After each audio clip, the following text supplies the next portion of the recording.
Hey guys, it's Deke.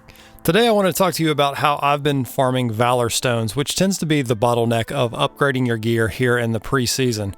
A lot of people are just spamming heroic dungeons, but you really only get like 30 stones per heroic dungeon.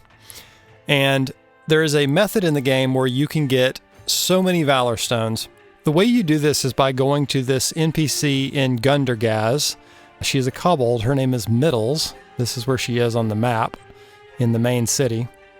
And this is where you turn in your odd gobs of wax.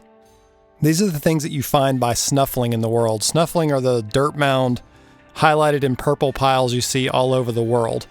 And when you turn in 5 of these to Middles, you will get 10 Valorstones. You can see here I have a stack of 144. So using 140 of these is going to give me 280 Valorstones. Not only do you get these Valorstones here, but you get these Firelight Rubies every time you reach 100% progress. A Firelight Ruby can earn you an assortment of things that you can buy from the kobold right next to her. You can use your Firelight Stones to buy either boxes of ore or herbs or leather or enchanting dust. There are pets here that you can pick up. I experimented with all of these. You can make a lot of gold off this. Okay, so how do we get the odd gobs of wax? We're going to go to Hollowfall and we're going to go up to the northeast corner. It's where there's a world quest and there's all these like little blue quests and stuff that you can do. There's like killing elites and trying to light these braziers and do all this stuff. We're going to basically ignore all those mechanics. I've already done all that stuff for this week, but if it were live, you could be doing that at the same time. But generally what you want to do is avoid any of the elites or even getting into combat unless you have to. All we want to do is fly around and pick up these purple piles of dust. And they spawn different types of events. They spawn mobs.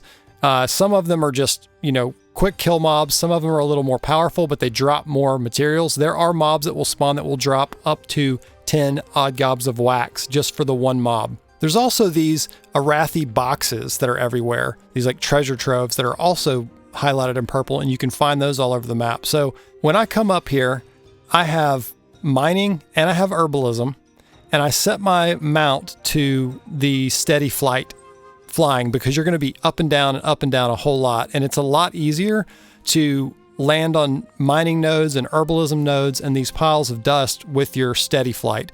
Also, one of the events that spawns out of the snuffling, which are the purple piles of dust, is this thing where it shoots you up in the air and you have to like float down and hit all these little spores to get the wax. And you get a lot if you do it that way. What I do is I just heroic leap back down to the ground, mount, and then I just fly up and pick them all up. So there's little tricks and stuff you can do with that. But I think steady flight is kind of the key to this whole farming area. There's also these little like sparkling balls in the sky that you can pick up, and they give you resonance crystals. Now, I have seen these things give Valorstones. I believe I even got a crest out of one of them one time. So while you're flying around, if you just happen to see these, just fly your mount through them and you can pick up a little extra stuff. So how are we getting so many Valorstones? We know we're getting we got 300 off of the pile that we turned in, but we're also getting Valorstones every single time we pick up a snuffling pile. So if you kill a mob or whatever the pile spawns, you're going to get Valorstones from that. I farmed this area for about an hour and I was hitting mining nodes, herbs, and as many snuffling piles and Arathi boxes as I could. And in 1 hour, I made on the auction house with the materials that you get out of these things, I made 42,000 gold. I earned over 500 Valorstones. I think I earned close to 600 Valorstones. You'll also get tons of resonance crystals. And then, like I said, if you need to do all of the weekly quests that are involved in this area, you can also be doing that at the same time. There's also rare elites that spawn up here. I would recommend avoiding these unless you have other players around you because they're very difficult to fight on your own. And typically, I play a prot warrior, but I did go arms to do this because I find that killing the things that spawn off of the snuffling piles as quickly as possible so that you can move on is the best way to do this. So you probably want to be in a DPS spec for this. So my plan in the preseason here is to max out all of my gear and get ready for the raids that are going to open next week and the Mythic Zeros are going to open next week. And I'm going to Valorstone cap so that I can use all that stuff towards the new gear that I'm going to get out of the Mythic Zeros. Let me know in the comments what you guys think about this method of farming, if you have other ideas or other things you think are working better than this, and let me know what your plans are for the game moving forward. Thanks for watching, and I'll see you in the next video.